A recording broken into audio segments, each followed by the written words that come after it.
उधळपट्टी केली, आता काटकसर करा असं सांगतायत असं बाळासाहेब थोरात यांनी म्हटलंय। संकट येऊ शकतं असं राहुल गांधी यांनी आधीच सांगितलं होतं।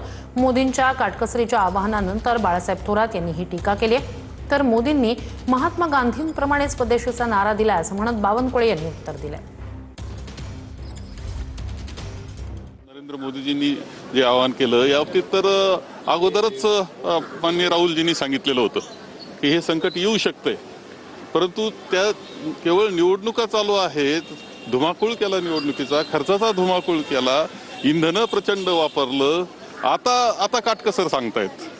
हे काही बरोबर नाही। काटकसर सुरुवात स्वतःपासून केली पाहिजे।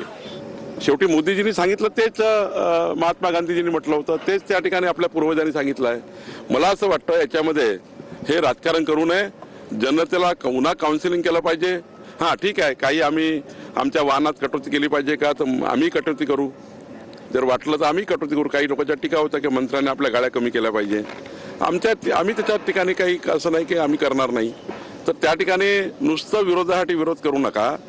मोदीचा सल्ला किंवा मोदींची सूचना किंवा जे काही निवेदन त्यांनी केलं आहे किंवा त्यांनी आवाहन केलं आहे त्या आव्हानाला पॉझिटिव्ह घ्या, स्वदेशीचा नारा स्वीकारा आणि त्या ठिकाणी विदेशी वस्तूवर मात्र त्या ठिकाणी खर्च कमी करा, एवढंच मोदीजींनी म्हटलं आहे।